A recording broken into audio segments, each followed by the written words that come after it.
Assalamualaikum warahmatullahi taala wabarakatuh. Waalaikumsalam warahmatullahi wabarakatuh. A'udzu billahi nahmaduhu wa nasta'inuhu wa nastaghfiruhu wa nastaghfiruh wa na'udzu billahi min syururi anfusina wa min sayyiati a'malina. May yahdihillahu fala mudilla lahu wa may yudlil fala hadiya lahu. Allahumma shalli wa sallim wa barik 'alaihi wa 'ala alihi wa sahbihi wa zawihi amma ba'du. Allahumma faqihna fid din wa 'allimna at-ta'wil. Warzuqna mahabbata sayyidil anbiya wa mursalin sayyidina maulana Muhammadin wa 'ala alihi wa sahbihi ajma'in. Wala haula wala quwwata illa billahil 'aliyyil 'azim. Alhamdulillah para hadirin maka Allah Subhanahu wa taala, partisipan, Bapak, Ibu, Mas, Mbak dan juga semua yang ada di Zoom. Yang semoga insyaallah senantiasa dimuliakan oleh Allah Subhanahu wa taala. Dimanapun berada semoga senantiasa dijaga dan juga dijauhkan daripada segala bentuk hal yang tidak mengenakan. Diberikan kesabaran menghadapi ujian, diberikan kesyukuran mendapat nikmat dan juga diberikan istiqamah di dalam mengikuti kajian serta menambah wawasan serta mengamalkan daripada ilmu yang telah diajarkan yang diberikan oleh Allah Subhanahu wa taala dengan ikhlas. Salawat dan salam singkat tercurah pada baginda besar Sayyidina wa Habibina Syafi'ina wa Qurrati A'yunina Sayyidina wa Maulana Muhammad sallallahu alaihi wa alihi wa sahbihi wasallam biqauli Allahumma salli ala Sayyidina Muhammadin abdika wa rasulika nabiyil ummi wa ala alihi wa sahbihi wasallim. Semoga kita tercatat sebagai umatnya yang membanggakan beliau, yang ketika bertemu dengan beliau senyum bangga dan juga senang bahagia, dan kelak menjadi bagian daripada umat yang mendapatkan syafaat daripada beliau sallallahu alaihi wasallam. Hadirin jemaah, para partisipan yang dimakan Allah Subhanahu wa taala, kita diberikan anugerah pada kesempatan malam yang insyaallah penuh kebahagiaan ini, detik-detik hari terakhir daripada bulan Rajab yang merupakan syahrullah dan akan memasuki daripada bulan Sya'ban atau syahru Rasulullah sallallahu alaihi wasallam. Alhamdulillah kita masih diberikan kesempatan untuk bertatap muka melalui media Zoom ini. Dan insya Allah kita maju kajian daripada kitab Al-Mukhtasar Al-Latif atau Al-Mukhtasar As-Saghir, karya daripada Imam Al-Allamah Abdullah bin Abdurrahman Al-Haji Bafadal yang sudah kita diskusikan sejak beberapa waktu yang lalu, dan insya Allah sedikit demi sedikit kita sudah menganjak pada separuh bagian daripada yang awal akan kita lewati. Sebelum kita memulai daripada kajian dan melanjutkan daripada diskusi pembahasan daripada kitab Mukhtasar Al-Latif atau Mukhtasar Saghir ini, maka kita awali dengan baca Ummul Quran wa Sab'il Mathani, Al-Fatihah, dengan harapan semoga apa yang kita pelajari senantiasa mendapatkan bimbingan daripada Allah Subhanahu wa taala dan mendapatkan ilmu manfaat maslahat di dunia wal akhirah, serta kita tercatat sebagai orang-orang yang senantiasa berjuang menghidupkan daripada syariatnya Allah Subhanahu wa taala. Ila hadratil Mustafa Muhammadin sallallahu alaihi wasallam alihi washabbihi zawji wa dhurriyyatihi wa ikhwanin nabiyyin muslimin wa alikum ashabihi ajma'in tabi'ina lahum bi ihsan min jami'il malaikati muqarrabin karabin wa rahim Muhammad ajma'in. Wa hadratu jami' man lahu wa wali malaikati ajma'in wa hadratu jami' mu'allimin shaykhana murad ruhana min jazina inta سأذكر أن كريم سأذكر بالصالح الصالحين الذي تعلمنا عليه من الشيخ في الزبر demi mazukara fi fatihatina fi fatihati walidina min syekhana, dan juga orang yang disebutkan dalam munajat doa dan juga dalam fatihah kita, orang-orang yang berjasa kepada kita, orang yang membantu kita, orang yang menolong kita, orang yang memberikan support, memberikan inspirasi, motivasi, dan juga memberikan nasihat, petunjuk dan juga bimbingan kebajikan kepada kita, mendoakan kebaikan kepada kita, orang-orang yang kita kenal ataupun tidak kita kenal yang senantiasa memberikan support kebaikan dan positif pada kita, khususnya kedua orang kita semuanya, semoga senantiasa dirahmati oleh Allah, dibalaskan kelipatan berlipat ganda dunia dan akhirat. Semoga yang masih hidup diberikan umur yang panjang, sehat walafiat, dalam ketaatan berkah diberikan seurusan, dan juga kelak pada saatnya diakhirkan dengan akhir husnul khatimah.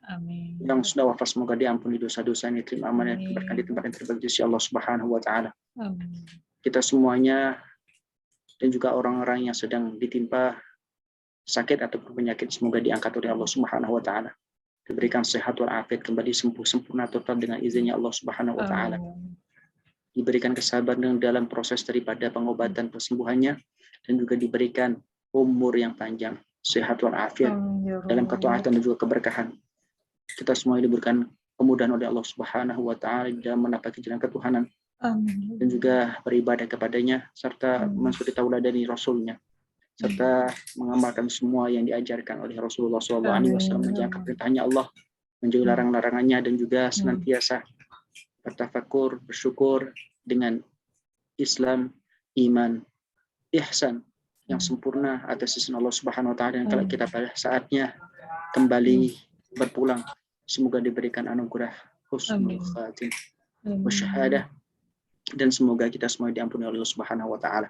Wa nawaina ta'allum wa ta'lim wa tadhakkur wa tadhkir wa nafa wa ifada wa istifada wal hasan ala tamassuki bi kitabillah wa sunnati rasulih sallallahu alaihi wasallam du'a al huda wa dilat al khair ibtigha mardati wa qurbi wa sabr wa alaikum salihah wa ala ma nawaina wa ala ma nabi aslafuna rijal salihun على ما يحب سيدنا محمد صلى الله عليه وسلم ربنا ذو الجلال الكرام بفضل تعالى وبشفاعة رسول الله صلى الله عليه وسلم والله حاجتنا من حوائج الدين والدنيا والآخرة وبكل صالحة. الفاتحة. أعوذ بالله من الشيطان الرجيم. بسم الله الرحمن الرحيم. الحمد لله رب العالمين الرحمن الرحيم مالك يوم الدين إياك نعبد وإياك نستعين اهدنا الصراط المستقيم صراط الذين أنعمت عليهم غير المغضوب عليهم ولا الضالين رب اغفر لي ولوالدي وللمؤمنين آمين يا رب العالمين. أعوذ بالله بسم الله الرحمن الرحيم. سبحانك لا علم لنا إلا ما علمتنا إنك أنت العليم الحكيم وتب علينا يا مولانا إنك أنت التواب الرحيم. رب اشرح لي صدري ويسر لي أمري واحلل عقدة من لساني يفقهوا قولي. رب اشرح لنا صدورنا ويسر لنا أمورنا واحلل عقدة من ألسنتنا يفقهوا أقوالنا. رضينا بالله ربا وبالإسلام دينا وبسيدنا محمد صلى الله عليه وسلم نبيا ورسولا. يا الله يا كريم يا فتاح يا عليم افتح قلوبنا فتوح العارفين. بسم الله الرحمن الرحيم. اللهم ربنا هب لنا من لدنك علما لدنيا وأسرارا بنية ونورا سماويا ونظرا إلهيا برحمتك يا أرحم الراحمين. اللهم إنك قد أخرجنا من حولنا وقوتنا لحولك وقوتك من الماء إلى علمك ومن إرادتنا إلى إرادتك فنعوذ بك أن نكون زورا أو نغشى فجورا أو نكون بك مغرورا. اللهم انفعنا بما علمتنا وعلمنا ما ينفعنا وزدنا علما. الحمد لله على كل حال ونعوذ بالله من حال أهل النار. اللهم افتح لنا فتوح العارفين. اللهم افتح لنا حكمتك وانشر عين رحمتك يا ذا الجلال والإكرام. اللهم فقهنا في الدين وعلمنا التأويل وارزقنا محبة سيد المرسلين وجعلنا مفاتيح الخير ومغاليق الشر. اللهم استخلص لنا الكتب كلها. اللهم ارزقنا فهم النبيين وحفظ المرسلين وهم الملائكة المقربين. آمين آمين يا رب العالمين. قال المؤلف رحمه الله تعالى ونفعنا به وبعلومه وبأسراره في الدارين آمين يا رب العالمين. Hadirin Allah Subhanahu wa taala, kita akan melanjutkan daripada kajian yang sudah kita diskusikan beberapa minggu yang lalu, dan insya Allah kita akan melanjutkan daripada kajian pada kesempatan hari ini. Dan pembahasan pada kesempatan hari ini masih di dalam kitab Shalah, lebih tepatnya itu ada pada bab rukun-rukun ataupun fardu daripada salah, yang merupakan kebetulan pada malam hari ini adalah malam ke-28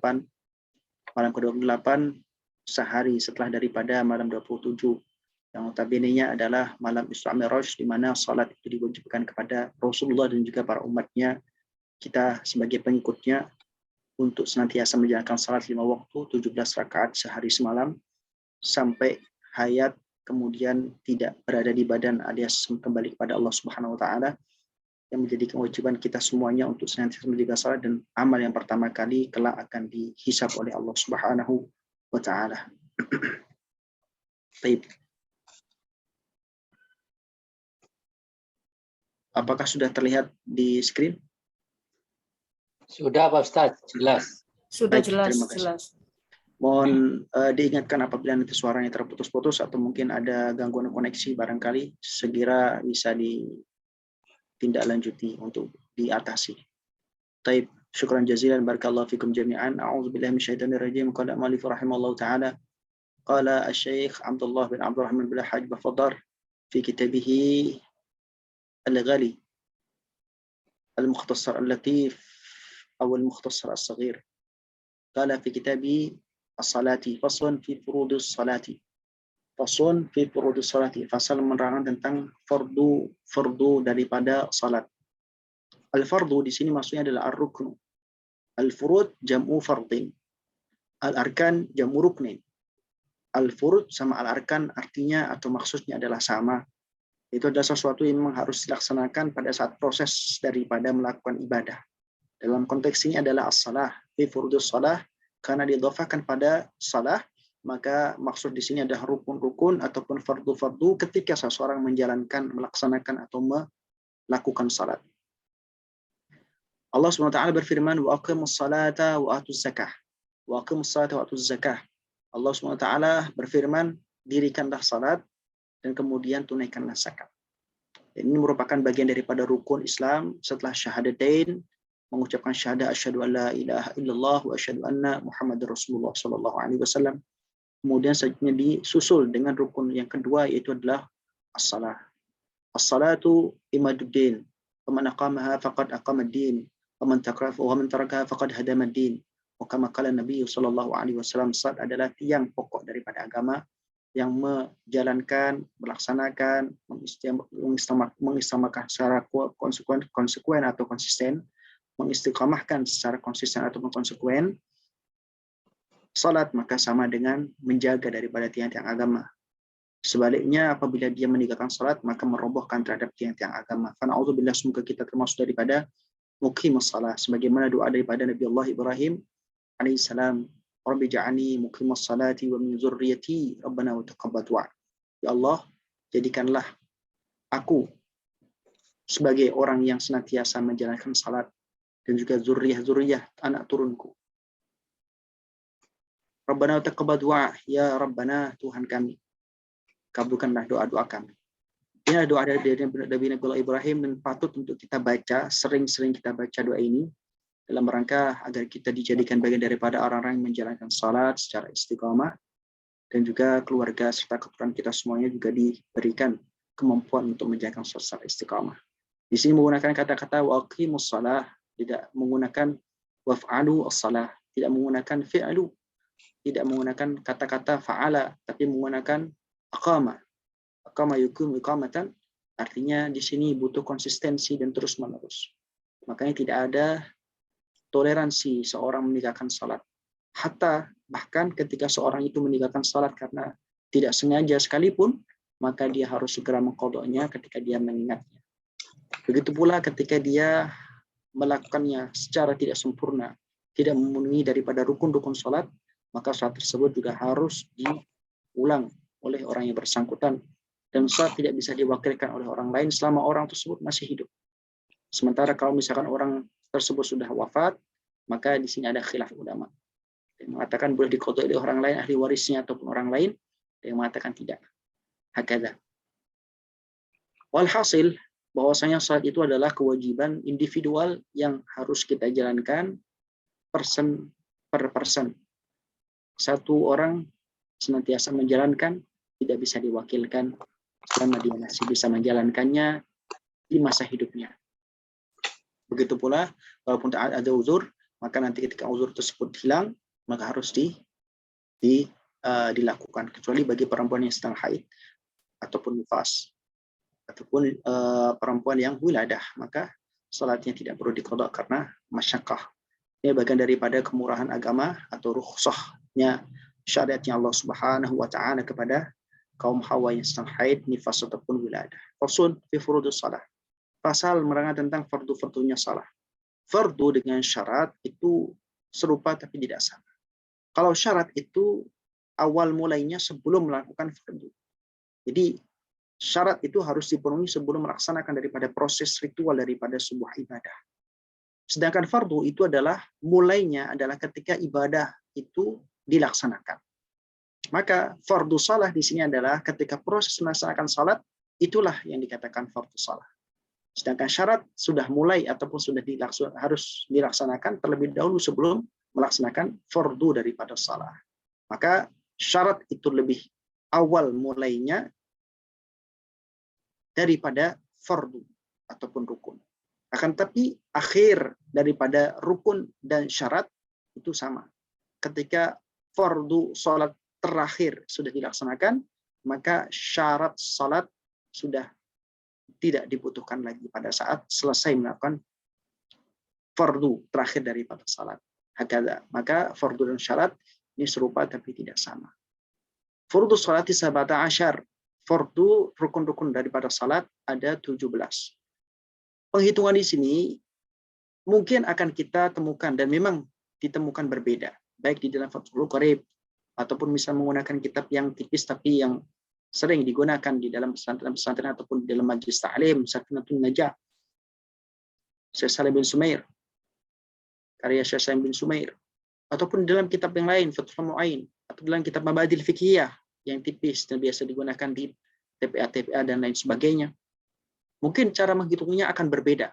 Hal ini, penghitungan ini berdasarkan daripada mu'alif ataupun pengarang daripada kitab yang bersangkutan.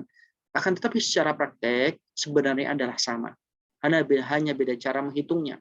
Ada yang menghitungnya 17 rukun, ada yang menghitungnya 15, ada yang menghitungnya 18, ada yang sampai 20. Cara menghitungnya berbeda, akan tetapi substansi daripada praktiknya itu adalah sebenarnya sama.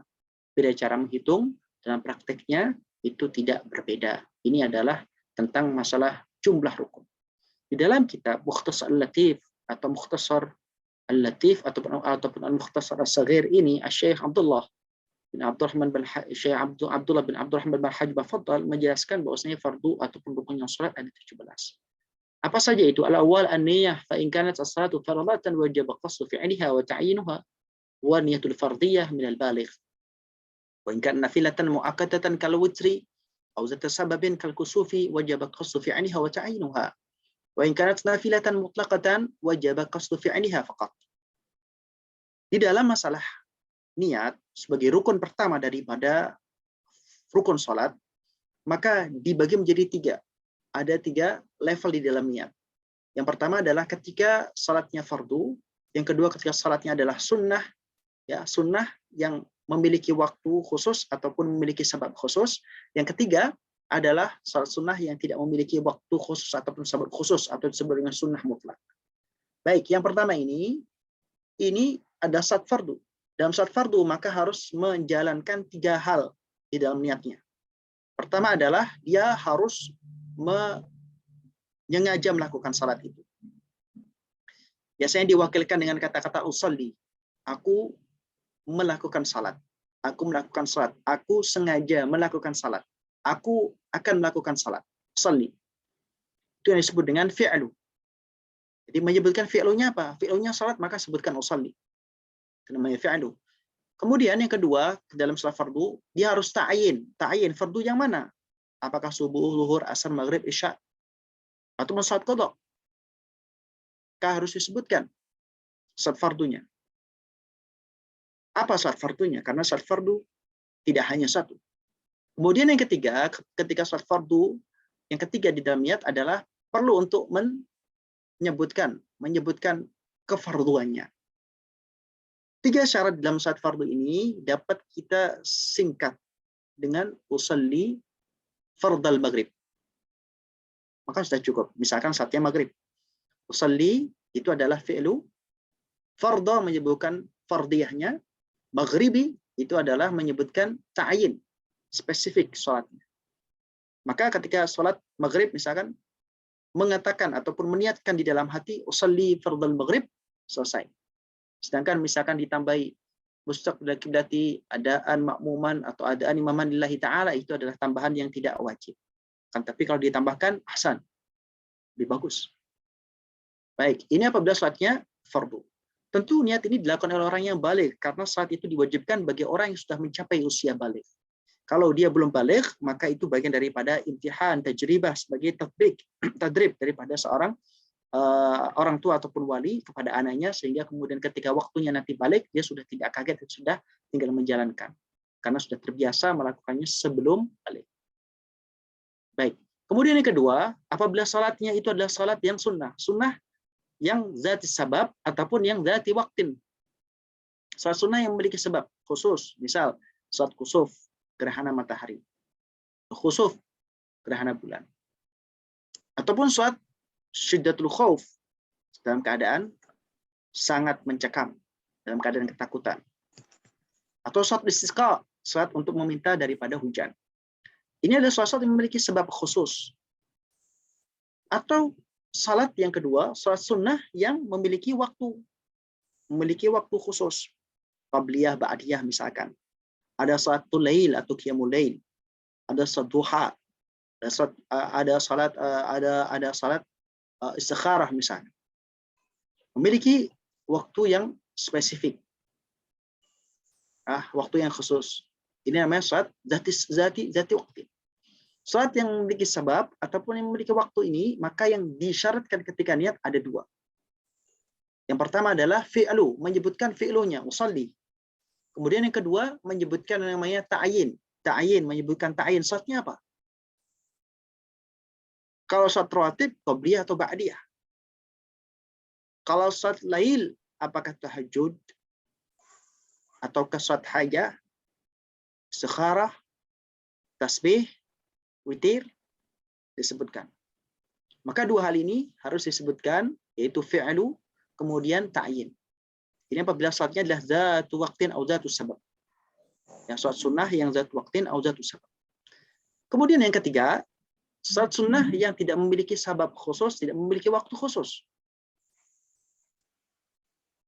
Maka hanya cukup satu saja, fi'lu. Cukup mengatakan usolli, maka sudah cukup. Misalkan sekarang ini kita sudah melakukan salat isya, sudah melakukan ba'diyah isya. Kemudian pengen melakukan salat mutlak, salat sunnah mutlak. Maka cukup meniatkan usolli, Allahu Akbar, selesai.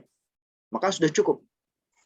Itu adalah aqallul iktifa, paling sedikitnya kecukupan. Apabila menambahkan usolli sunnatal mutlaki, raka'ataini, mustaqbil kiblati, adaan lillahi ta'ala, tafadhal. Boleh.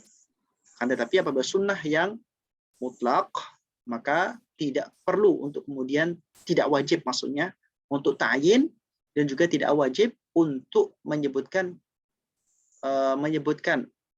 sunnahnya, tidak wajib untuk menyebutkan sunnahnya. Taib. Terus kemudian disebutkan di dalam fardu yang kedua. Fardu yang kedua yaitu adalah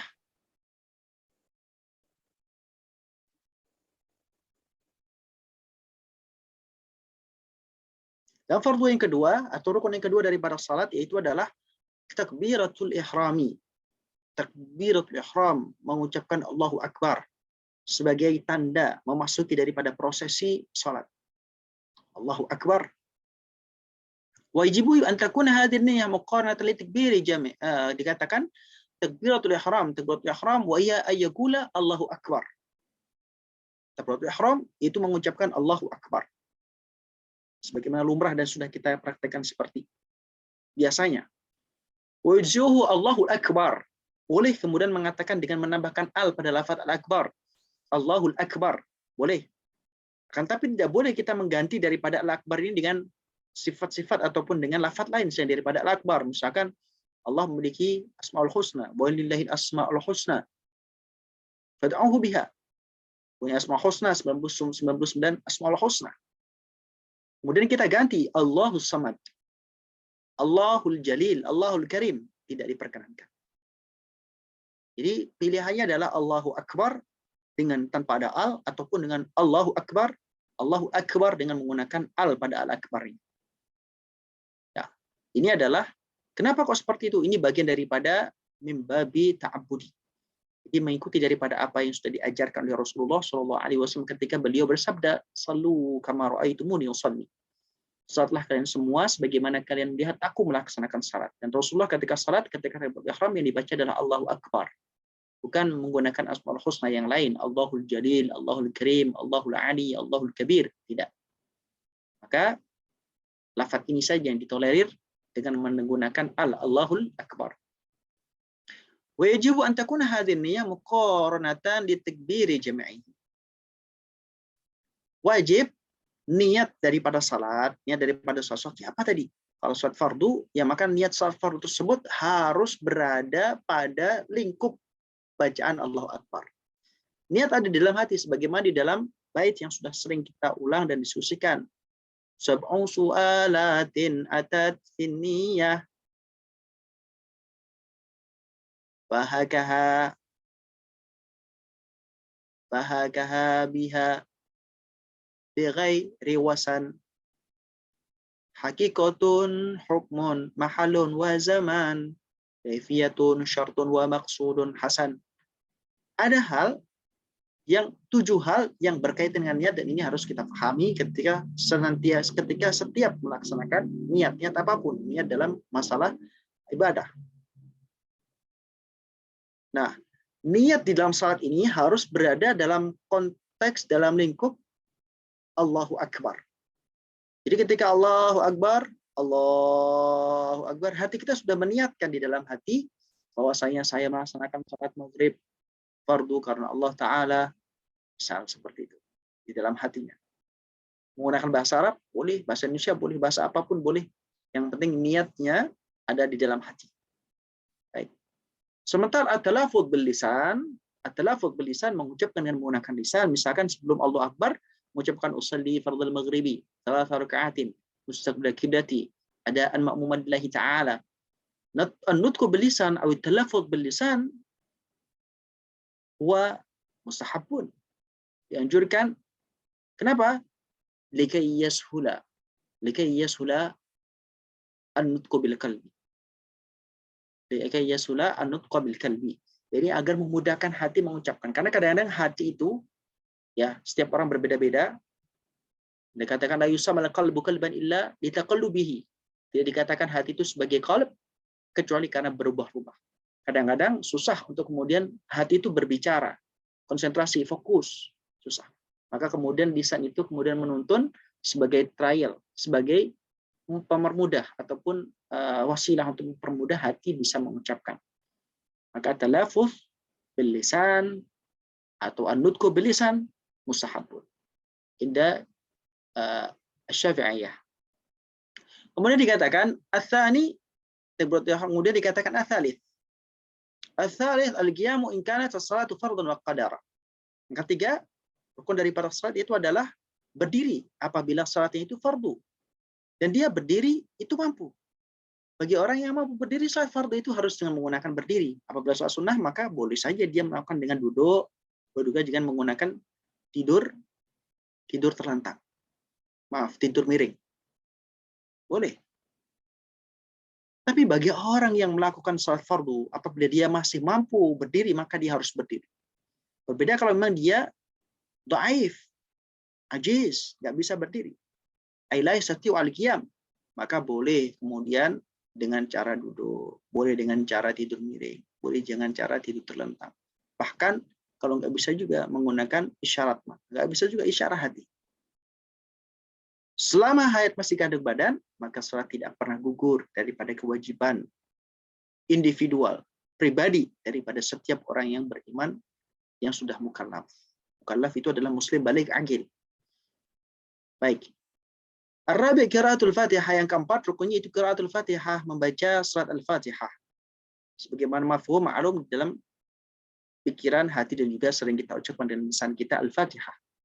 Ini ada surat spesial, inti daripada Al-Quran berada dalam Al-Fatihah. Ini Masya Allah. Maka kalau kita menginginkan sesuatu, maka tawassul atau dengan baca Al-Fatihah, maka insya Allah akan dipermudah sesuatu itu. Atas izin Allah Subhanahu wa Ta'ala tentu. Barakatillah. Wajib tertibuha wa muwalatuha wa tasyiddatuha, wajib untuk tertib urut ayat 1 2 3 4 5 6 7 harus runtut. Wa muwalatuha, berkesinambungan. Berkesinambungan artinya tidak boleh dipisah antara satu ayat dengan ayat yang lain dengan pemisah yang dianggap pemisah yang memotong antara ayat sebelumnya dengan ayat setelahnya. Ini mualah. Kemudian wa tasydituha, menjaga daripada tasydid daripada Al-Fatihah, karena dalam Fatihah ada tasydid yang perlu dijaga. Tasydid inilah yang kemudian perlu dijaga dan tidak boleh kemudian dikorupsi ataupun tidak dibaca. Nggak boleh juga menambahi daripada tasydid yang sudah ada di dalam Al-Fatihah. Wa ikhrajud dadi, dan juga mengeluarkan makhraj dhad. Jadi dhad ini adalah makhraj yang perlu dibedakan dengan dha. Ada dhad, ada dha. Dha sama dha, dhad sama dha ini berbeda. Maka perlu dibedakan. Perlu dibedakan. Sehingga kemudian tidak terjadi salah faham, bahkan kemudian berubah makna daripada surat Al-Fatihah. Kenapa dikatakan wa ikhrajud dhad? Karena Rasulullah SAW pernah bersabda, ana afsahu man nataqa bid-dhad. Aku adalah orang yang paling fasih mengucapkan dhad. Dhad al-lughatul Arabiyah. Rasul adalah orang yang paling fasih mengucapkan bahasa Arab. Dan dhad ini adalah salah satu daripada huruf yang notabene-nya bagian daripada huruf yang susah untuk diucapkan bagi sebagian orang. Maka di sini ikhrajul dhad tadullu 'alal ghayah. Jadi maksudnya mengucapkan makhraj dot yang dianggap huruf yang susah, artinya yang lain itu sudah juga harus sesuai dengan makhrajnya. Maka penting bagi kita semuanya untuk belajar daripada qiraatul Quran, tahsin Quran, tilawatul Quran, berguru kepada guru-guru yang memang sudah sesuai dengan kapabilitasnya, memiliki kemampuan di dalam tahsin Al-Quran, tajwid. Nah, makanya kalau misalkan dahulu kala ketika orang-orang tua kita ketika mengajarkan pada anak-anaknya, yang pertama diajarkan itu adalah bukan hanya sekedar menghafal saja, tapi diajari bagaimana cara mengucapkan alif, ba, ta, tha, jim, ha, kho, dan seterusnya.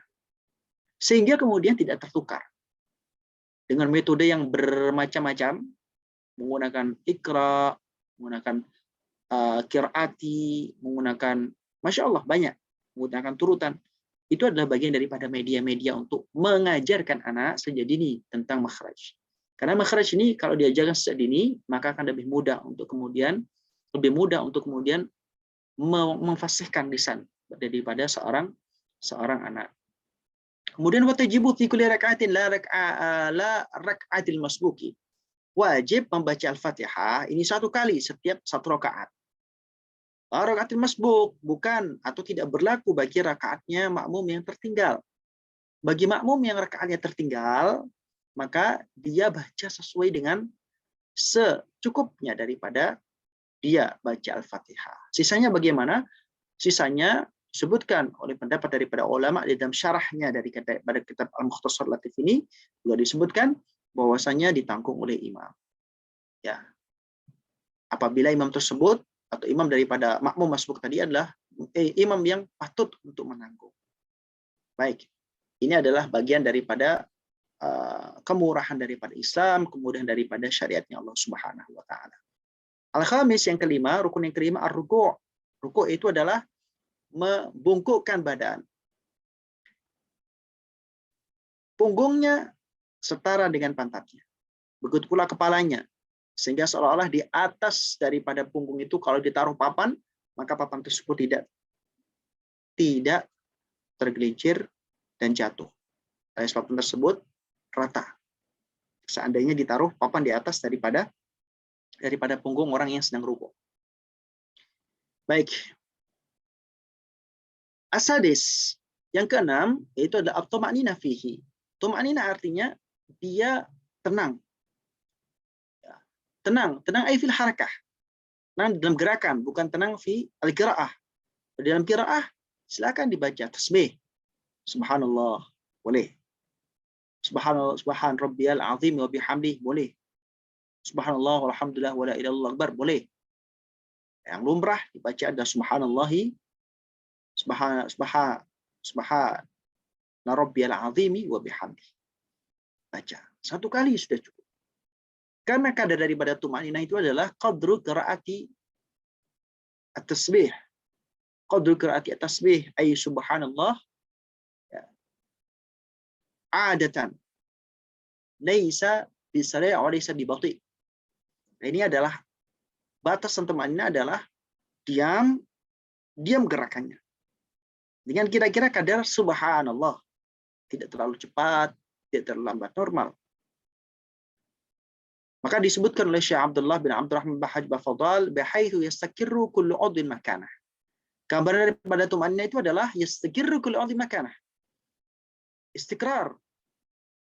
Artinya tetap diam di tempatnya masing-masing daripada anggota daripada musalli.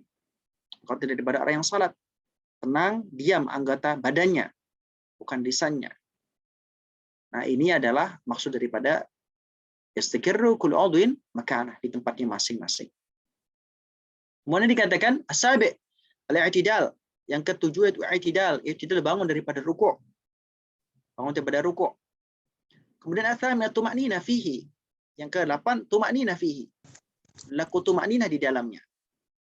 Tuma'nina di dalam i'tidal. Biasanya dibaca Rabbana lakal hamdu mil'us samawati wa mil'ul ardi wa mil'u ma syi'ta min syai'in ba'd. Itu adalah sunnah. Kalau nggak baca bagaimana? Diam saja misalkan. Boleh. tetap sah salatnya. Kan tapi ya kurang afdal karena sayang betul kalau misalnya cuma diam saja di dalam salat.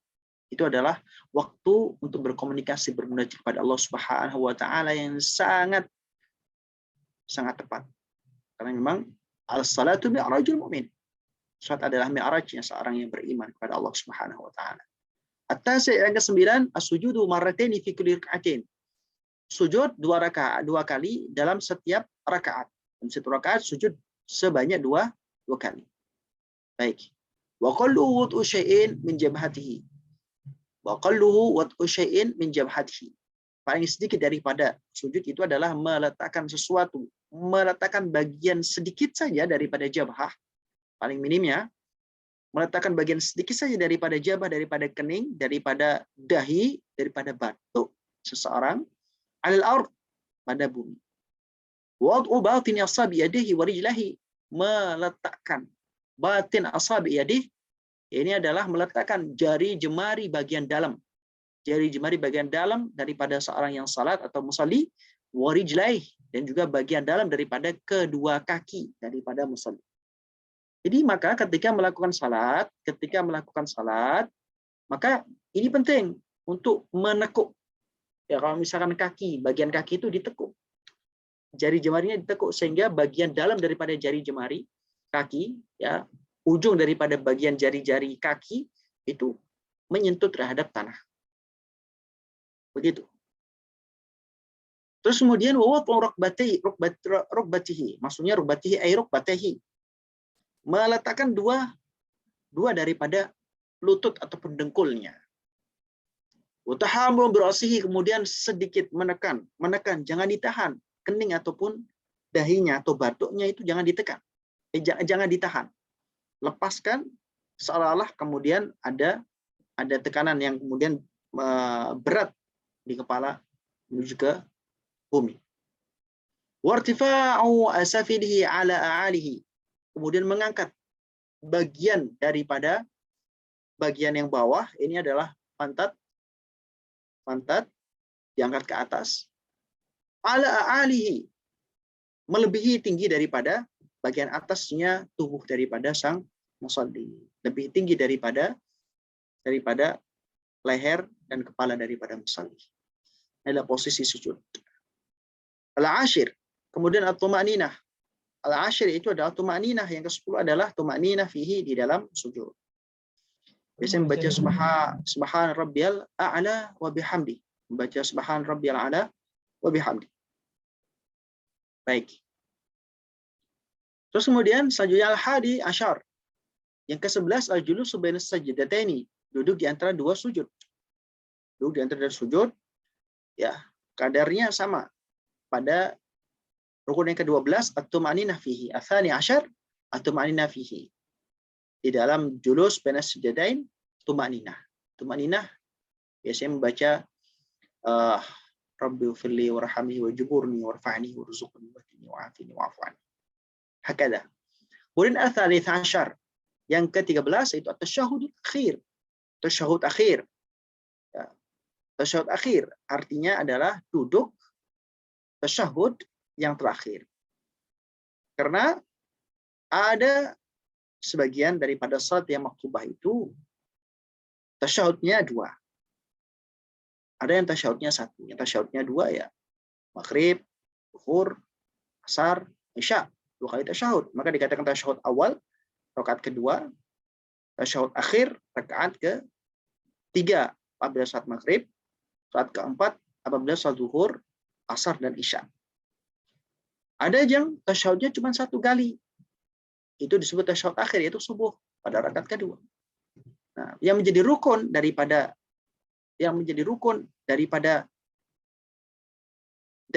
salat itu adalah at-tasyahud al-akhir. Tasyahud awal bukan rukun. Ya, bagian daripada sunnah ab'ad, yang ketika ditinggalkan maka disunnahkan untuk menggantinya dengan sujud sahwi setelah tasyahud akhir sebelum salam. Ar-rabi' asyar, yang ke-14, al-qu'ud fihi, duduk di dalam tasyahud akhir. Duduknya dianjurkan menggunakan model duduk tawarruk. Duduk tawarruk ini adalah dengan cara bagian daripada kaki kiri diselipkan ke bagian betis, ya, bagian betis dalam bagian betis depan daripada kaki kanan. Jadi telapak kaki bagian kiri dimasukkan, diselipkan ke bagian depan daripada betis kaki kanan. Ini adalah tawarruk. Ini adalah yang dianjurkan ketika tasyahud akhir duduknya. Kalau nggak bisa, ya pakai iftirash, boleh. Baik. Kemudian al-khamis asyar, yang ke-15 rukun daripada salat, as-salatu 'ala nabi sallallahu alaihi wasallam fi tasyahud akhir. Ke-15 adalah salat baca salawat atas Rasul sallallahu alaihi wasallam. Minimal Allahumma shalli ala Muhammad. Ya, tasyahudil akhir. Dan tasyahud akhir. Baik. Yang paling utama menggunakan salat Ibrahimiyah sebagaimana yang diajarkan Rasulullah. Allahumma shalli ala Muhammad wa ala ali Muhammad kama shallaita ala Ibrahim wa ala ali Ibrahim wa barik ala Muhammad wa ala ali Muhammad kama barakta ala Ibrahim wa ala ali Ibrahim fil alamin innaka Hamidum Majid. Bagaimana kalau mendapatkan tambahan sayyidana? Tafadhal. Dalam hadisnya tidak ada sayyidana, tapi kemudian kalau ditambahkan sayyidana li ta'zim wa takrim pada Rasul, maka itu termasuk amal yang baik. Baik, as-sadis asyar, yang ke-16 yaitu adalah assalam, baca salam sebagai bagian daripada penutup rukun daripada salat sebelum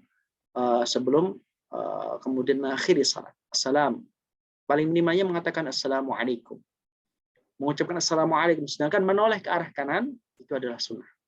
Jadi iltifat ala jihatil yamin wa kadzalika ala jihatil yasar fi assalam salam itu adalah sunnah, tidak wajib. Yang wajib adalah assalamualaikum saja. Mengatakan assalamualaikum. Baik, itu paling sedikitnya. Boleh assalamualaikum, boleh. Assalamualaikum warahmatullahi menurut mazhab daripada Syafi'i, juga dalam kitab-kitab mazhab Syafi'i, assalamualaikum warahmatullahi wabarakatuh itu dianjurkan apabila ketika melakukan salat jenazah. Hakadha wallahu a'lam. Ada juga mengatakan bahwasanya assalamualaikum warahmatullahi wabarakatuh tidak harus salat jenazah juga disunahkan. Sabi asyar, yang terakhir daripada rukun salat itu adalah at-tertib. Ya, ini adalah runtut, tertib, disiplin. Rukun 1 ditaruh di nomor 1, rukun 2 ditaruh nomor 2, dan begitu seterusnya.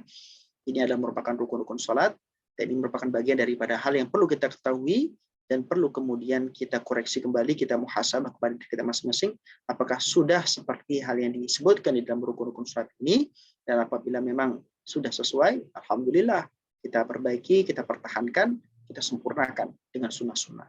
Apabila belum, maka kita rubah, kita perbaiki, dan kita jadikan pelajaran pada kesempatan malam hari ini sebagai tonggak daripada kita melakukan salat dengan sempurna. Hakadha hari ini insya Allah kita cukupkan begitu saja di furudu as-salah. Kita lanjutkan di pertemuan selanjutnya insya Allah, ala kulli hal, ala barakatillah. Silahkan teman-teman yang melakukan Allah SWT apabila ada yang bertanya. Silahkan.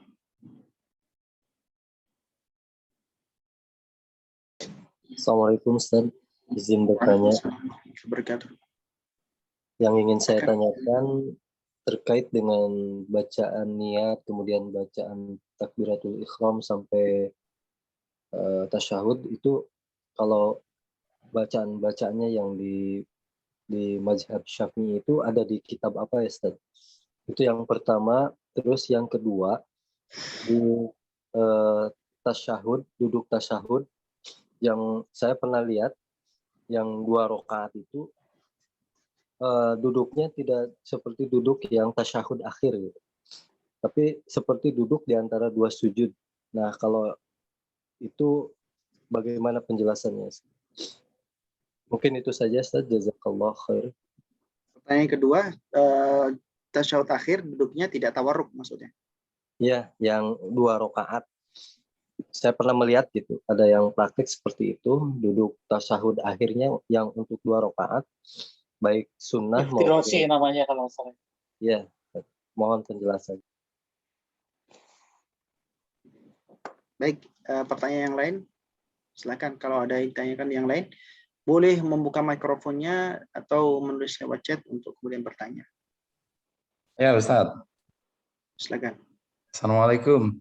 Saya mau tanya Waalaikumsalam. ini untuk kalau kita sebagai imam, kemudian kita baca Fatihah itu kita pakai lagu, misalkan Ros atau mungkin lagu yang lain, atau yang biasa saja yang lebih bagus. Karena kalau kita konsentrasi pada lagu, kadang-kadang ya pikiran kita di lagu itu, kita lupa bahwa kita sedang sholat. Terima kasih Ustadz. Baik.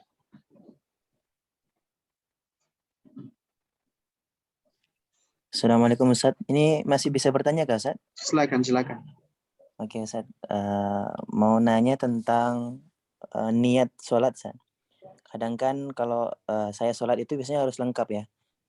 Usolli fardol ini sampai lillahi ta'ala. Berarti tadi berdasarkan kitab tadi, misalnya kita mau sholat zuhur, usolli fardol zuhri. Udah cukup itu bisa langsung sholat ya saya? Tanpa harus ditakyin gitu. Tentang niat Ustadz. Terima kasih Ustadz. Baik. Assalamualaikum Ustaz. Waalaikumsalam warahmatullahi wabarakatuh. Afwan Ustaz, menyambung yang tadi suratul Fatihah itu Ustaz. Ada yang menyatakan suratul Fatihah itu di saat kita berjamaah tidak perlu membaca untuk sholat yang memang zahar itu Ustaz ya. Apakah memang demikian adanya? Satu itu, yang kedua ini lagi Ustadz. Kalau kita menjumpai seorang imam yang bacaannya itu afwan kurang tartil atau kurang bagus lah seperti itu, apakah kita boleh membaca di dalam hati sambil membenarkan bacaan-bacaan imam tersebut Ustadz? Yang berikutnya Ustadz, kalau imam sudah bagus, apakah kita juga perlu membaca surah Fatihah ulang? Sementara mungkin ada jamaah yang memang dalam artian bacaan itu memang kurang bagus seperti itu Ustaz. Afwan Ustaz. Baik, yang lain? Saya Ustaz, menyambung pertanyaan terakhir ini tentang bacaan Fatihah imam yang kurang bagus. Nah, kemarin saya kedatangan tamu, dia cerita, dia seorang ustadz juga, tapi pernah sholat jamaah katanya di luar negeri gitu, di India atau di Pakistan gitu ya. Nah, dia menganggap bahwa orang di sana tuh bacaannya bagus lah. Nah, tetapi ketika sholat itu berlangsung, baru rakaat pertama baca suratul Fatihahnya sudah kacau. Nah, akhirnya jamaah banyak yang bubar pada memisahkan diri ya, munfarid. Nah, tapi si teman saya ini dengan 2 orang temannya melanjutkan. Dia prinsipnya pokoknya ya sudah semuanya kan ditanggung imam gitu, walaupun secara kualitas saya lebih bagus, tapi karena saya sebagai makmum ya saya ngikutin aja. Nah, gimana ini Ustadz? Karena kan dia tahu bahwa sholat itu yang paling penting, paling pokok adalah Fatihahnya harus bagus, sementara imamnya itu rusak gitu. Tapi dia tetap meneruskan dengan alasan ya semuanya ditanggung imam. Gimana? Mohon penjelasannya Ustaz. Terima kasih. Assalamualaikum warahmatullahi wabarakatuh. Assalamualaikum warahmatullahi wabarakatuh.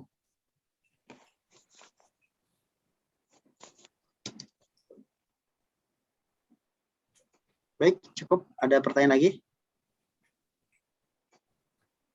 Cukup ya? Bismillahirrahmanirrahim. Baik. Ada lagi pertanyaan? Tidak ada Ustadz, cukup aja dulu. Baik. Terima kasih banyak. Terima kasih pada malam hari ini, sepertinya sangat aktif ini. Banyak pertanyaan yang sudah saya catat. Ada 8 pertanyaan setidaknya, yang di chat ada 1 pertanyaan. Ini yang saya jawab secara singkat dan sekaligus nanti bisa dibuka dalam kitabnya masing-masing untuk lebih detail dan juga lebih jelas dan lebih kompletnya. Baik, ala kulli hal, sebelumnya saya ingin mengkonfirmasi, kemarin ada yang bertanya, Pak hadir nggak di sini?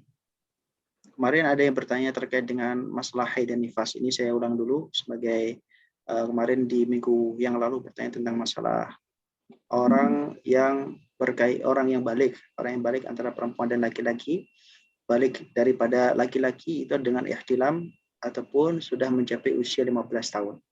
Begitu pula perempuan, dia baliknya adalah ketika mencapai usia 9 tahun, kurang 15 hari ditambah masa 1 hari minimal daripada haid, kurang 15, berarti 16 hari, 9 tahun kurang 16 hari daripada masa bulan ataupun tahun hijriyah. 9 tahun kurang 9 hari. Itu adalah orang yang bisa dikategorikan sebagai orang yang memungkinkan untuk haid pertama kali. Kalau misalkan tidak haid, maka 15 tahun adalah batasan daripada minimal orang dikatakan haid. Jadi masalah ini kemarin ada pertanyaan daripada namanya Mbak Rehana kalau nggak salah, Bu Rehana. Itu kemarin, sekarang nggak ada sepertinya. Baik. Itu terjadi perbedaan di antara ulama. Ala kulli hal, kalau di dalam Safinatun Najah memang disebutkan seperti itu. Baik, sedikit saya share. Baik, dalam Safinatun Najah redaksinya faslun alamatul bulughi thalathun tamamu 15 sanatan fi dzakari wal untha wal ihtilam fi dzakar wal untha li 9 sinin wal haid fi untha li 9 sinin. Ini adalah yang kemarin disinggung daripada Bu Rayhana. Alamat daripada balik itu ada 3, yaitu adalah mencapai usia 15 tahun bagi laki-laki dan perempuan, kemudian ihtilam bagi laki-laki, kemudian bagi perempuan itu 9 tahun. Wal haid fil untha, ya, wal haid fil untha li 9 sinin, dan haid bagi perempuan usianya adalah 9 tahun, lebih tepatnya 9 tahun kurang 16 hari. Begitu pula disebutkan dalam kitab Al-Aziz Syarhul Wajiz daripada Imam Ar-Rafi'i 10 halaman 278 wal hilmu la yata'allaqu bi khusus al-ihtilam bal huwa manut mujarrad khuruj al-mani wa yadkhul waqt imkani bi istikmali 7 sinin wa la ibrata bima yanfaslu qabla dhalik. Jadi di sini orang yang ihtilam itu kemudian tidak dikhususkan dengan hanya mimpi basah. Akan tetapi ihtilam itu adalah hanya dengan keluarnya mani, dan kemudian dia sudah masuk pada usia yang mungkin, ya, usia yang mungkin untuk balik dengan menyempurnakan usianya, alias usianya sudah mencapai 7 tahun. Sedangkan ketika sebelum 7 tahun kok dia kemudian keluar mani bagi laki-laki, maka itu tidak dianggap sebagai orang yang balik. Hakadha. Ini adalah menurut mazhab Asy-Syafi'i. Sedangkan menurut mazhab yang lain, dari usia dikatakan jika balik diukur dari usia, ulama dari kalangan Syafi'iyah dan Hambali, Ahmad bin Hambal, menyatakan usia balik bagi anak laki-laki dan perempuan adalah 15 tahun. Tapi menurut ulama Malikiyah tidak seperti itu. Menurut ulama Malikiyah, balik itu berusia 17 tahun. Ya. Mazhab Hanafiyah mengatakan berbeda. Bahwasanya balik usia laki-laki adalah 18 tahun, sedangkan anak perempuan 17 tahun. Nah, ini perbedaan-perbedaan antara ulama apabila mengklasifikasikan balik dengan usia. Pendapat ulama mazhab Hanafi dalam hal usia balik adalah batas maksimal. Batas maksimal artinya kalau dia tidak ihtilam, tidak mimpi basah ataupun tidak haid sampai usia 17 tahun bagi perempuan atau 18 tahun bagi laki-laki, maka menurut mazhab Hanafi sudah dikategorikan sebagai orang yang haid.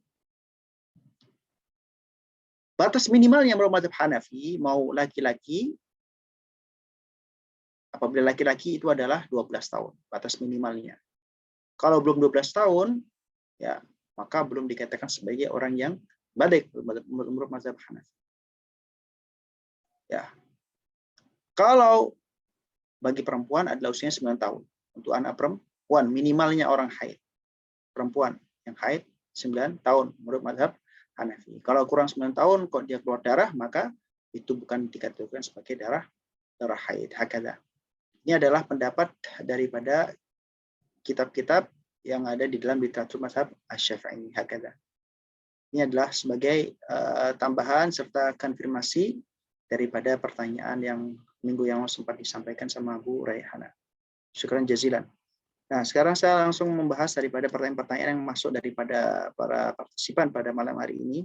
Pertama, bacaan salat. Bacaan salat yang ada di dalam kitab apa bacaan salat itu? Yang paling mudah kalau misalnya pengen tahu bacaan salat itu, baca saja kitab Al-Azkar An-Nawawi. Kitab Al-Azkar An-Nawawi disebutkan di sana bacaan-bacaan daripada salat ketika tasyahud awal, ketika tasyahud akhir, ketika ruku, ketika sujud, ketika julus baina sajdatain, ketika mau menjelang daripada membaca Al-Fatihah. Bahkan doa-doa yang disunahkan. Di situ disebutkan komplit di dalam kitab Al-Azkar An-Nawawi karya daripada Imam Abu Zakaria Muhyiddin Yahya bin Syaraf An-Nawawi Ad-Dimashqi. Bisa dilihat di sana. Atau kalau misalnya nggak di sana, bisa dilihat juga di dalam kitab Fathul Qarib Al-Mujib fi Syarih Al-Fadhi Takrib. Itu disebutkan di sana. Jadi syarah daripada matan takrib. Matan takrib daripada Abu Syuja' atau Qadhi Abu Thayyib. Kemudian disarai dengan Fathul Qarib karya Syekh Qasim. Masa Syekh Qasim Al-Ghazi.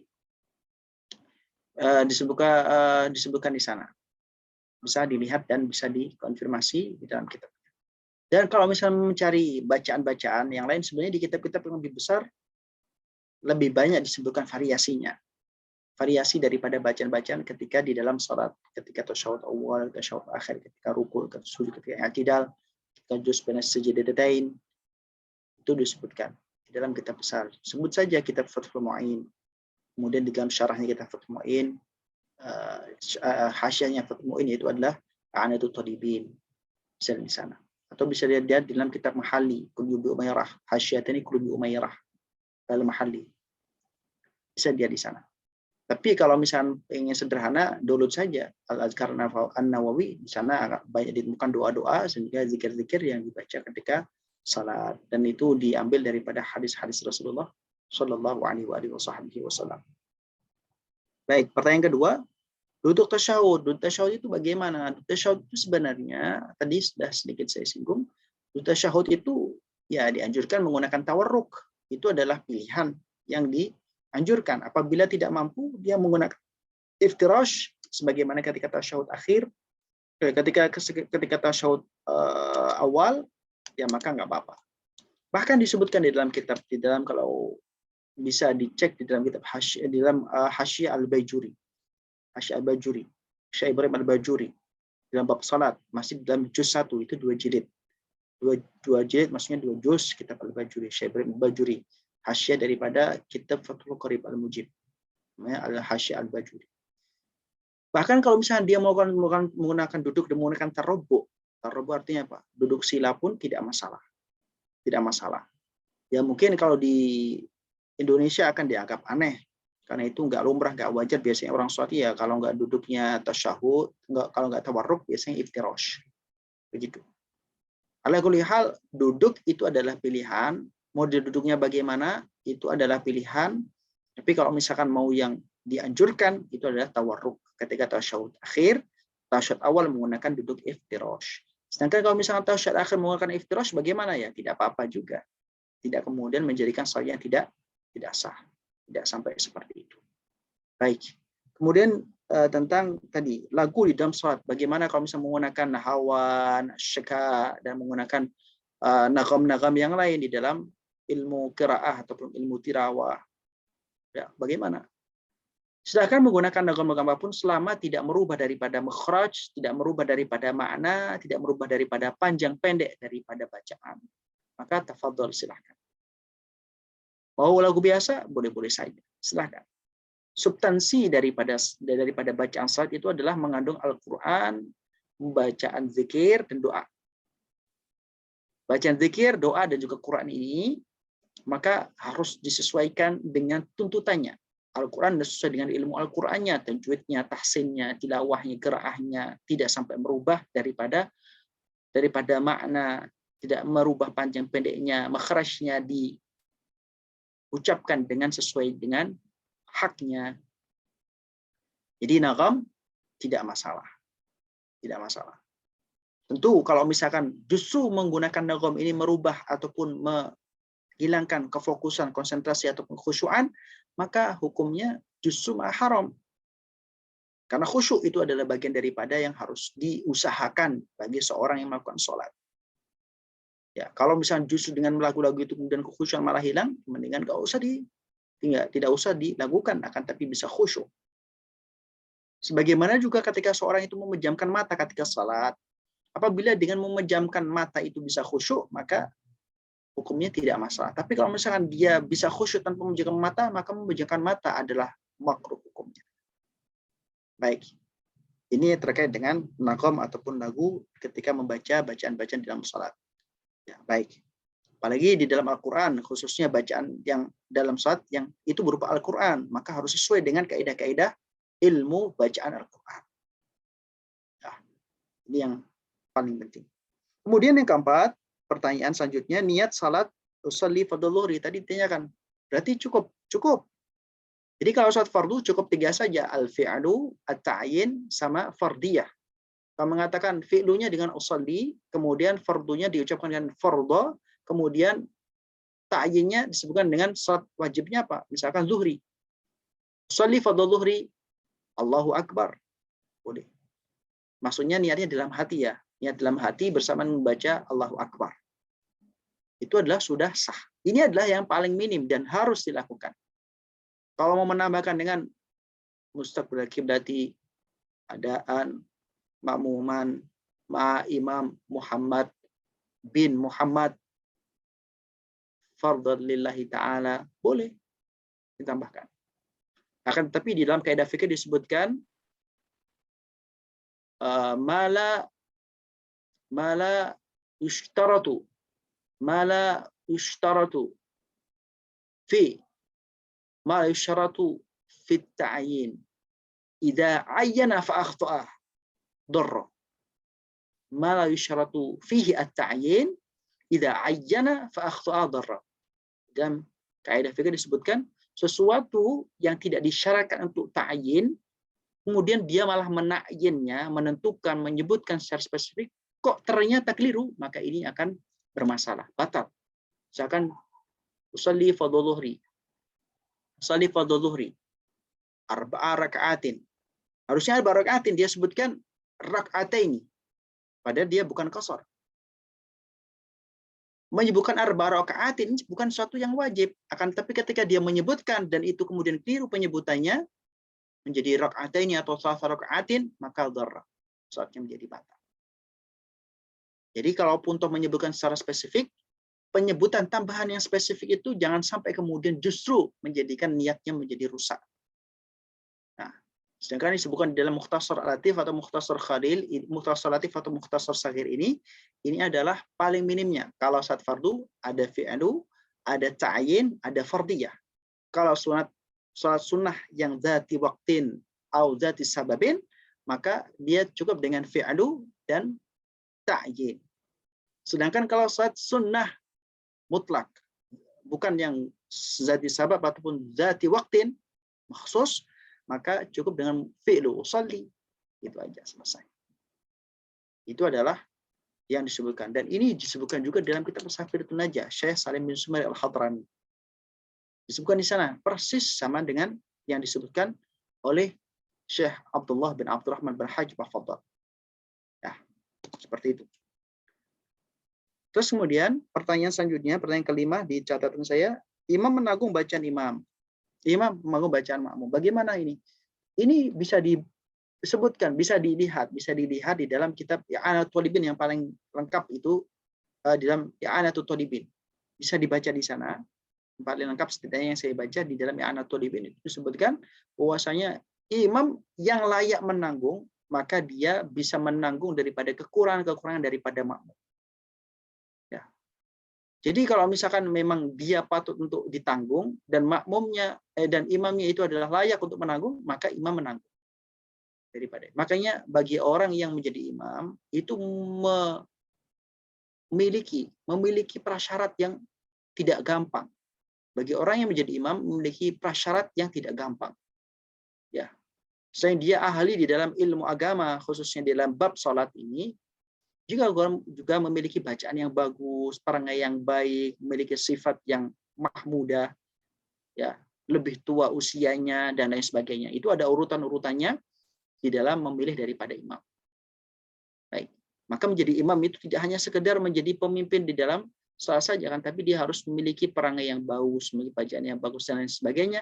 Karena sewaktu-waktu seandainya ada makmum yang kemudian butuh untuk ditanggung, dia patut dan layak untuk menanggung.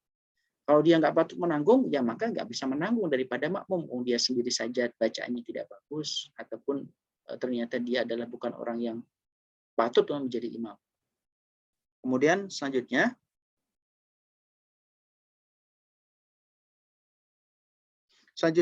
pertanyaan yang keenam di catatan saya, membaca ulang karena imam kurang bagus. Imam kurang bagus bacaannya. Baik. Imam kurang bagus bacaannya bisa dari dua kemungkinan. Ada kalanya makmumnya itu lebih alim daripada imamnya di dalam masalah bacaan, atau justru sebaliknya. Si makmum itu yang ilmunya tidak sampai daripada ilmu yang digunakan oleh imam. Nah, bagi orang-orang yang belum memiliki kemampuan di dalam bacaan qiraah tilawah ataupun dalam qiraat sab'ah, qiraat al-asyarah, mungkin akan kebingungan ketika imam itu membaca bacaan-bacaan yang kemudian dia anggap aneh, tidak biasa dengan Quran yang dia baca.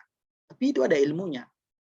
Mungkin bagi orang akan menganggapnya aneh, padahal itu biasa dan boleh-boleh saja, karena itu adalah bukan variasi daripada tilawah, daripada qiraah. Kita kenal dengan qiraah sab'ah, qiraah asyarah, bahkan lebih daripada asyarah, qiraah isna asyarah.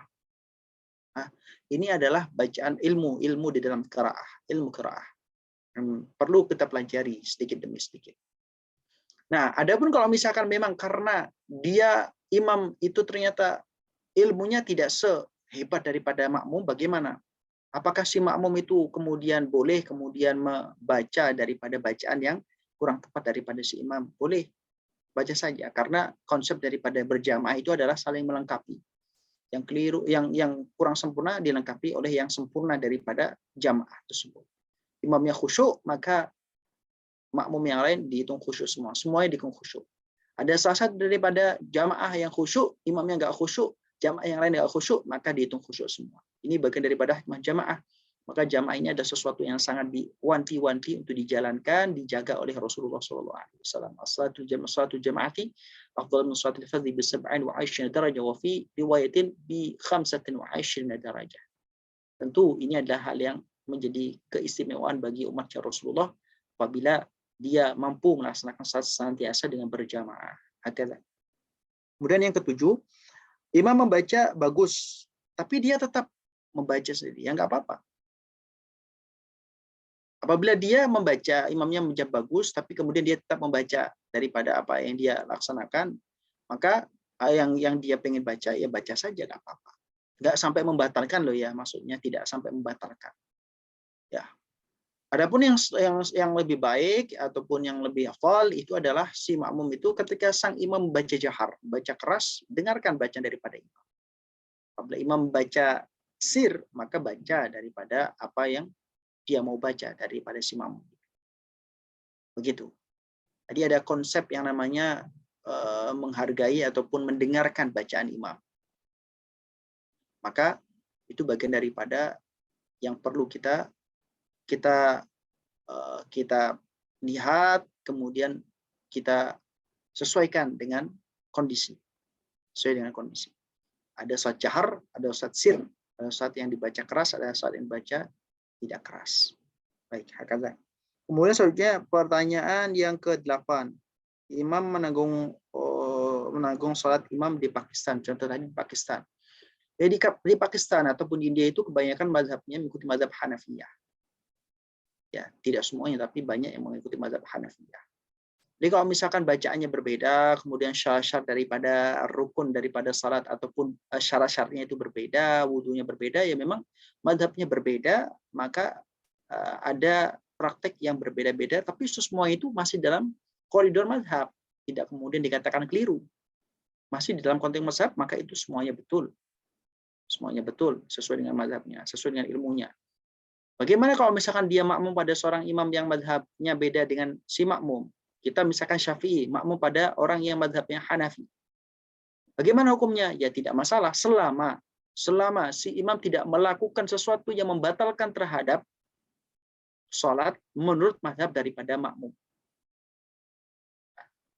Kalau misalkan contohnya nih, misalkan contohnya, si imam ini mengikuti mazhab Maliki, yang mana mazhab Maliki itu ya menyentuh daripada perempuan nggak batal. Sedangkan si makmumnya itu adalah mazhab Syafi'i, yang mana menyentuh perempuan itu batal. Nah, kalau seperti ini, maka lebih baik dia tidak bermakmum pada Maliki. Tapi kalau misalkan si imam itu ternyata tidak menyentuh perempuan dan kemudian dia mengikuti mazhab Hanaf, mengikuti mazhab Maliki, tapi dia tidak menyentuh perempuan, ya maka makmum saja nggak apa-apa. Wong toh dia tidak menyentuh perempuan, meskipun toh di dalam mazhab Maliki menyentuh perempuan tidak membatalkan selama tidak syahwat. Begitu. Baik. Baik. Kemudian pertanyaan selanjutnya yang ada disebutkan di dalam chat, ini ada beberapa pertanyaan. Ustaz, orang yang kegemukan sering sulit untuk duduk tasyahud akhir. Apa yang sebaiknya dilakukan? Apakah harus tetap memaksakan sebisa mungkin sesuai yang dijelaskan Ustaz? Tidak harus dipaksakan. Tadi sudah saya sebutkan, duduk dengan tawarruk adalah yang dianjurkan. Kalau nggak bisa iftirash, tarobo sekalipun boleh. Tarobo artinya bersila, duduk sila. Kalau nggak bisa ya sebisanya lah. Namanya juga itu masuk dalam kategori uzur. Maka tidak masalah. Ya, selama tidak melakukan hal yang membatalkan salat. Kemudian duduk, gonta-ganti posisi duduknya hingga akhirnya kemudian menurut mazhab dia itu sudah masuk dalam gerakan-gerakan yang membatalkan salat, ya maka tidak boleh, tidak ditolerir. Baik, pertanyaan selanjutnya ini daripada Firdaus. Ustadz, apakah membaca surat itu di setiap salat? Apakah membaca surat itu di setiap rakaat? Membaca surat itu di rakaat pertama dan kedua. Rakaat pertama dan kedua bagi imam. Bagi makmum baca Fatihah saja. Ya. Kalau misalkan di dalam salat jahar. Kalau dalam salat sir, salat yang tidak dikeraskan suaranya, ya makmum dan imam membaca surat Al-Fatihah dan surat pendek ataupun potongan daripada ayat Al-Quran di rakaat pertama dan rakaat kedua saja. Baik, kalau misalnya di rakaat ketiga baca bagaimana? Ya nggak apa-apa, nggak batal juga, tapi tidak dianjurkan. Baik, kemudian Ustaz, apakah boleh membaca Al-Fatihah atau surah dengan sir pada saat jahar ketika munfarid? Ya nggak apa-apa. Nggak apa-apa. Tidak masalah. Baik. Sir atau jahar ini adalah anjuran yang hukumnya sunnah. Salat zuhur dianjurkan untuk sir, begitu pula asar. Kalaupun itu dijaharkan bagaimana? Nggak apa-apa. Tidak kemudian membatalkan terhadap salat. Tapi tidak mendapatkan kesunahan sir di dalam salat asar dan salat zuhur. Maghrib, isya sama subuh kemudian disirkan, padahal itu sunatnya dijaharkan. Boleh nggak? Boleh. Sah nggak? Sah. Apa nggak batal? Nggak batal. Tapi tidak mendapatkan kesunahan daripada jahar, kesunahan daripada menjaharkan salat maghrib, isya dan juga subuh. Hakadha. Wallahu wa rasuluhu ta'ala alam bis-shawab. Baik. Para partisipan yang Allah Subhanahu wa taala, sekiranya itu mungkin yang bisa saya jawab. Saya jawab singkat. Silahkan nanti di dalam kitab-kitab yang tadi sempat Al-Fakir sampaikan. Nanti kemudian di pertemuan selanjutnya apabila masih ada yang kurang jelas bisa ditanyakan kembali. Iktifaan bil waqt taysiran lana wa tasyiran lakum. Saya jawab secara singkat. Semoga dapat menjawab daripada pertanyaannya, dan semoga pada malam hari ini ilmu yang kita dapatkan ilmu yang bermanfaat dan maslahat bagi dunia dan akhirat. Sekian. Tidak ada pertanyaan lagi ya? Ada yang mau ditanyakan lagi terkait dari jawaban-jawaban yang sudah disampaikan tadi? Satu lagi Ustaz. Maaf kan. Ini waktu sholat jamaah terus imam baca jahar Fatihah, kita baca Fatihah itu kapan Ustaz? Kalau saat gimana? Berjamaah, imam baca jahar Al-Fatihah. Kita kan mendengarkan baca Fatihahnya kita itu setelah imam baca Fatihah begitu Ustaz. Maka dilihat apabila bacaan daripada imam itu cepat, sehingga kemudian ketika kita membaca Fatihah setelah selesai Fatihah daripada imam, maka tidak cukup daripada bacaan Fatihah kita, maka dibaca ketika si imam itu membaca Fatihah tidak masalah. Misalkan bacaannya imam itu cepat banget ya, Sehingga kalau misalnya kita bacanya nggak secepat imam itu. Dan ketika kita membaca Al-Fatihah setelah selesainya Fatihah imam, maka sampai kemudian rukuk nanti kita nggak selesai Fatihahnya. Maka dibaca aja di tengah-tengah daripada bacaan Fatihahnya imam. Apabila masih ada kemungkinan, ya, masih ada kemungkinan bahwasanya kalau kita baca Fatihah setelah Fatihahnya imam, ini kita masih tetap bisa menyelesaikan secara sempurna sebelum rukuk, dikomandoi oleh imam, maka dibaca setelah Fatihahnya imam. Ini yang dianjurkan. Baik. Sholat tarawih di sini kan kadang baca surah sama Fatihahnya itu cepat, Ustaz. Iya. Kalau seperti itu, baik. Kalau seperti itu baca saja Fatihahnya di tengah-tengah bacaan Fatihahnya imam. Ya, baik. Terima kasih. Ya. Hakadha. Baik, Ustaz. Boleh nanya satu lagi, Ustaz? Mohon maaf, Ustaz. Silakan. Oke, Ustaz, yang terakhir, Ustaz. Ini masalah tentang tahiyat, Ustaz, untuk jari, Ustaz. Kadang itu saya ada beberapa teman saya yang itu nggak menggunakan ketika tahiyat itu nggak mengangkat jarinya, Ustaz. Ada yang nggak mengangkat, ada yang diputar-putar, ada yang cuman at-tahiyatul mubarakah terus diangkat habis itu turunin lagi. Ada yang asyhadu alla ilaha illallah aja nanti turunin lagi untuk jari, Ustaz. Itu bagaimana ya, Ustaz? Terima kasih, Ustaz. Nyambung Ustaz, sebentar Ustaz, tentang jari itu, nunjuk jari. Nah, waktu yang paling tepat kita ngacungkan tangan itu ketika melafadzkan apa, Ustaz? Asyhadu apa pas illallah? Mohon penjelasannya, Ustaz. Terima kasih. Baik, terima kasih pertanyaannya tadi daripada penanya tadi, bahwasanya kalau misalkan masalah mengangkat jari itu adalah bukan bagian daripada rukun sholat. Mengangkat jari itu bukan daripada rukun sholat. Artinya mau mengangkat jari ataupun tidak, itu tidak sampai konsekuensinya itu adalah mengesahkan ataupun membatalkan sholat. Baik, ada yang diputar-putar, ada diangkat, diturunkan lagi, ada yang kemudian tetap berdiri, diangkat saja terus, dan seterusnya. Itu adalah bagian daripada furu'iyah. Kalau misalkan mau mengikuti pendapat mana, itu memang ada pendapatnya.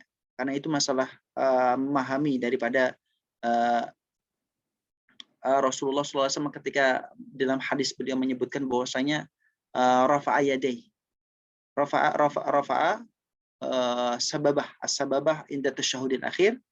Berkaitan sama itu, Rasulullah itu mengangkat jari telunjuknya. Nah, ini kemudian diartikan atau ditafsirkan oleh para ulama dengan berbeda-beda. Ada yang menyebutnya diangkat kemudian diturunkan lagi, ada yang diangkat saja kemudian ada yang digerak-gerakkan dan sebagainya. Itu adalah pemahaman ataupun tafsir daripada para ulama. Nah, ala kulli hal, mau ikut yang mana pendapat pun itu silahkan. Tapi kalau misalnya ikut mazhab Syafi'i, mu'tamad inda Syafi'iyah, itu adalah diangkat tangannya, jadi jemarinya diangkat, dan ketika mengatakan illallah, asyhadu an la ilaha illallah. Begini. Udah, begini saja sampai selesai tahiyat. Sampai fil alamin innaka hamidum majid. Nah, ini. Ini adalah yang mu'tamad inda Syafi'iyah. Tidak digerak-gerakkan, diangkat, dan kemudian tetap stabil. Stabil. Hakadha. Ini adalah yang mu'tamad disebutkan juga dalam kitab-kitab daripada ulama-ulama.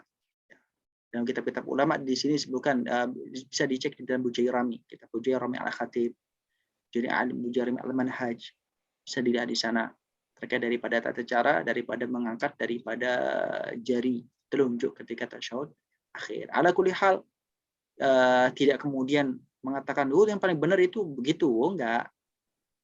Itu ada dalilnya dan ada pendapat daripada ulama yang mengatakan begitu, ada yang mengatakan begini, ya silahkan. Dan itu tidak membuat ataupun tidak berkonsekuensi, tidak sah salatnya. Tuh. Baik. Jadi itu tadi Bu Maryam tanya kapan mengangkatnya, ketika illallah, asyhadu an la ilaha illallah. Disebutkan bahwasanya membentuk angka 53. Ini 53. Ini 50 ini, terus kemudian 3. Jadi kalau pas-pas misalkan ini paha bagian atas gini. Gini nih, tangan. Tanya begini, ketika nanti asyhadu alla ilaha illallah diangkat. Gini. Begitu. Terus kemudian jari jemarinya itu kalau bisa tidak melewati daripada paha tadi, nggak melewati lutut. Jadi sejajar dengan lutut. Ujung daripada jari telunjuk ini sejajar dengan lutut. Gini. Baik, lurus begini aja. Intinya pas waktu tasyahud akhir itu tangannya sudah membentuk 5-3. Gini. Sejak awal tasyahud at-tahiyatul mubarakat atau pembukaan redaksi yang lain itu sudah begini, nanti ketika asyhadu alla ilaha illallah. Begitu. Hakadha. Wallahu wa rasuluhu a'lam bishawab. Terima kasih. Sama-sama. Sekian, naktafi bihadzal qadar. Terima kasih banyak semua partisipasi dan juga kesempatannya untuk ikut join dan tetap istiqamah mengikuti daripada kajian Senin malam Selasa kitab Mukhtasar Latif atau Mukhtasar Shaghir ini. Semoga kita semua diberikan istiqamahan, diberikan kekuatan, kesabaran, juga rasa syukur, serta senantiasa mengamalkan ilmu yang sudah diberikan oleh Allah kepada kita. Dan kita tutup bersama dengan baca Alhamdulillah, Kafaratul Majlis dan Surat Al-Asr. Alhamdulillahirabbil alamin. Subhanakallahumma wa bihamdika asyhadu an la ilaha illa anta astaghfiruka wa atubu ilaik. Bismillahirrahmanirrahim. Al-'asr. Innal insana lafi khusr illa alladziina aamanu wa 'amilus shalihati wa tawassaw bis sabr. Tawassaw bil haqqi wa tawassaw bis sabr. Alhamdulillahirabbil alamin. Astaghfiru minkum min jami'i khatwati wa zallat. Mohon maaf atas segala khilaf, ucap, sikap atau sifat. Semoga kita semua yang mendapatkan ampunan Allah Subhanahu wa taala. Ada benarnya dari Allah, ada salahnya daripada kelemahan al-fakir. Semoga dimaklumi, dan ada yang keliru silahkan diluruskan. Hakaza wallahul muwaffiq ila ma yuhibbu wa yardah. Wassalamualaikum warahmatullahi taala wabarakatuh. Waalaikumsalam warahmatullahi wabarakatuh. Syukran Ustaz, jazakallahu khairan.